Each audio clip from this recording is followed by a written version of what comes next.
Hello. आज हम लोग पॉजिटिव डिग्री के नियम को विस्तार से सीखेंगे और जानेंगे।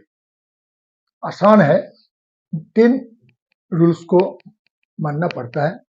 जैसे हम दिखाए हैं, पॉजिटिव डिग्री क्या है?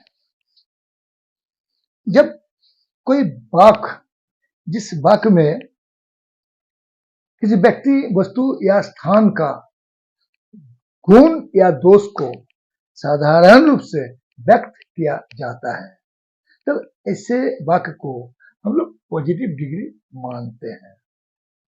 जैसे एग्जाम्पल, करीम एक लंबा लड़का है। कैसा लड़का है? लंबा लड़का है। उसका गुण दर्शाया गया, वो लंबा लड़का है। दूसरे में देखिए, करीना एक तेज लड़की है। करीना एक लड़की है, साधारण से कहा गया कि वो तेज है, मतलब बुद्धिमती है। तीसरे में देखिए, सोहन एक बुद्धिमान लड़का है। बुद्धिमान कहा गया इसमें नहीं, सब गुण को दर्शाया जाता है। या तो बुद्धिमान नहीं है या बुद्धिमान है, मतलब इसमें कोई ऐसा कोई भार नहीं रहता है कि लिखता है, पढ़ता है, खेलता है, तैरता है, दौड़ता है, ये सब भार नहीं रहता है। इसमें सिर्फ है या तो था, थे, थी, ये सब रहता है। ये सपोर्टिंग भार कहलाते हैं। Is, am, are, was, were, ये सब इसमें होगा। आसान है। अब रूल 1 को हम क्या देखते हैं? रूल 1 को, रूल 1 में देखिए, सब्जेक्ट प्लस वर्ब, और वर्ब क्या होगा? है या था, थे, थी। उसके बाद क्या होगा? एडजेक्टिव 1, मतलब एडजेक्टिव का पहला रूप। जैसे गुड,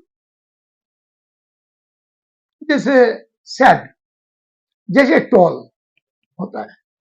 उसके बाद ऑब्जेक्ट, उसके बाद आ सकता है कुछ, नहीं आएगा ऐसी बात नहीं है। इतना तक अगर सही कर लेते हैं तो पॉजिटिव डिग्री का नियम का उल्लंघन नहीं होगा, मतलब गलत नहीं होगा। ये आसान है। अब देखेंगे इसका अनुवाद कैसे हम लोग कर सकेंगे इस फॉर्मूला के अनुसार, रूल 1 के अनुसार। जैसे करीम एक लंबा लड़का है, मतलब करीम है एक लंबा लड़का, तो करीम इज ए टॉल बॉय। जैसे करीना एक तेज लड़की है, तो इसका अनुवाद कैसे करेंगे? जैसे करीना है एक तेज लड़की, अर्थात Kareena is an intelligent girl. तीसरे में देखिए, सोहन एक बुद्धिमान लड़का है, तो सोहन, इसका क्या आएगा? सोहन है एक बुद्धिमान लड़का, अर्थात Sohan is a brilliant boy. आराम से इस ढंग से हम लोग अनुवाद कर सकते हैं। अब आगे देखेंगे दूसरा रूल्स के अनुसार सेंटेंस को हम लोग समझेंगे। पॉजिटिव डिग्री में कुछ ऐसे सेंटेंस भी होते हैं जिस हिंदी वाक्य में जितना उतना या तो जैसा वैसा ये सब जुड़ा हुआ रहता है। जैसे हम लोग यहां देख रहे हैं, एक नंबर एग्जाम्पल, रानी उतना ही लंबी है जितना कि किरण। मैंने 2 लड़की के बारे में कहा गया, लेकिन तुलना नहीं किया गया। यहाँ रानी उतना ही लंबी है जितना कि किरण, मैंने किरण का हाइट, लंबाई और रानी की लंबाई एक है। रानी उतना ही लंबी है जितना कि, मैंने रानी जैसी लंबी है वैसे किरण, जैसी वैसी या जितना उतना, ये हो सकता है।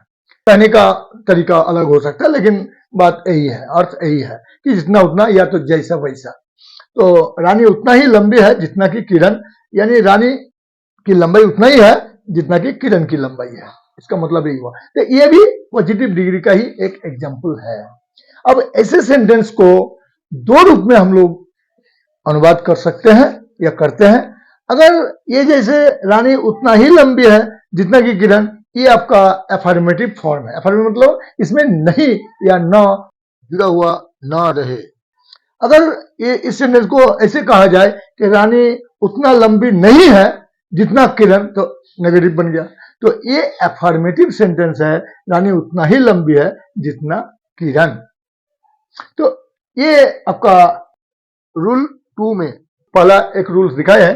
रूल 2 में बताया गया है सब्जेक्ट प्लस वर्ब। वर्ब इसमें खेलना, लिखना, पढ़ना या दौड़ना, ये सब, तैरना, ये सब नहीं रहता है। सपोर्टिंग वर्ब रहता है था, थी, थे, ये सब रहता है। था, थे, थी हम दिखाए हैं। तो वर्ब ये सब रहेंगे और उसके साथ एज एडजेक्टिव वन माने एडजेक्टिव का पहला रूप और एज एज मतलब जितना उतना या जैसा वैसा। उसके बाद ऑब्जेक्ट, उसके बाद कुछ भी आ सकता है, आ भी सकता है और नहीं आएंगे ऐसी बात नहीं। लेकिन इसमें जो नेगेटिव नहीं है, नॉट जुड़ा हुआ नहीं रहे, माने वाक्य में नेगेटिव का चिन्ह नॉट या नहीं या ना जुड़ा हुआ ना रहे, तो ये 2 नंबर फॉर्म 2 नंबर रूल से अनुवाद का सही है। जैसे रानी उतना ही लंबी है जितना कि किरण, इसमें नहीं जुड़ा हुआ नहीं है। ऐसे सेंटेंस को रानी है उतना ही लंबी जितना कि किरण, इसका सजावट हम लोग कर सकते हैं। इसका अनुवाद क्या हो जाएगा? रानी इज एज टॉल, टॉल मतलब लंबी, देखिए डबल लकीर, ये डबल लकीर, एज टॉल एज किरण, जितना कि किरण, एज मतलब जितना और ये एज मतलब उतना, जितना उतना का अंग्रेजी है एज एज, देखिए इसमें भी दिखाया गया एज एज, और ये एडजेक्टिव जो है ये होगा टॉल।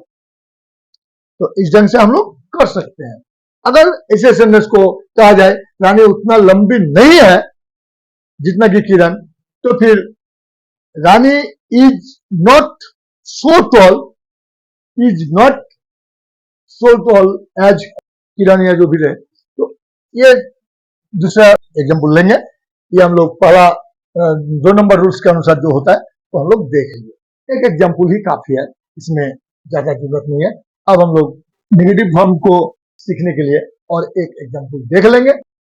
2 नंबर एग्जाम्पल, जैसे परवीन उतना सुंदर नहीं है, देखिए नहीं आ गया, नेगेटिव सेंटेंस, परवीन उतना सुंदर नहीं है जितना कि हेमा। दूसरा सेंटेंस, दूसरा एग्जाम्पल, इसको हम लोग ऐसे सजा लेंगे, परवीन नहीं है उतना सुंदर जितना कि हेमा। अब इसका अंग्रेजी क्या हो जाएगा? परवीन नहीं है, इज नॉट, देखिए नॉट आ गया, नहीं डबल लाइन, नहीं डबल लाइन, अंडरलाइन है नॉट, तो परवीन इज नॉट, नॉट के बाद सो, नॉट के बाद so, not so beautiful as Hema, जितना उतना में क्या था? एज एज जो अफर्मेटिव था, लेकिन नेगेटिव में not so as, not so as, थोड़ा फेरबदल है, इस जगह पर एज के जगह पर सो लग गया, नॉट के साथ सो लगता है, नॉट रहने पर सो। तो इस ढंग से पॉजिटिव डिग्री का हम लोग 3 रूल को याद रख सकते हैं। पहला जनरल रूल, जिसमें कि एडजेक्टिव का पहला रूप रहता है साधारण ढंग से, जैसे करीम एक अच्छा लड़का है, करीम इज ए गुड बॉय, बस हो गया।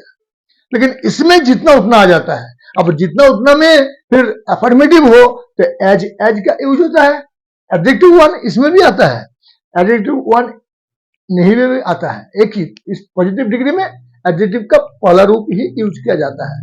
लेकिन नेगेटिव होने पर नॉट सो एज, और नेगेटिव नहीं रहने पर, अफर्मेटिव रहने पर एज, एडजेक्टिव एज, एडजेक्टिव के आगे पीछे एज एज लगा रहता है, और नेगेटिव वाक्य रहने पर नॉट के बाद सो, एडजेक्टिव वन, उसके बाद एज, नॉट सो एज।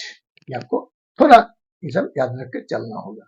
यही 3 नियम को लेकर हम लोग चलेंगे तो पॉजिटिव डिग्री आसान है, लोग सीख सकते हैं। ज्यादा एग्जाम्पल का जरूरत नहीं है, 3 एग्जाम्पल ही काफी है, क्योंकि इसमें ज्यादा पेचीदा वाला कोई प्रश्न नहीं है, आसान है, आप लोग सीख सकते हैं।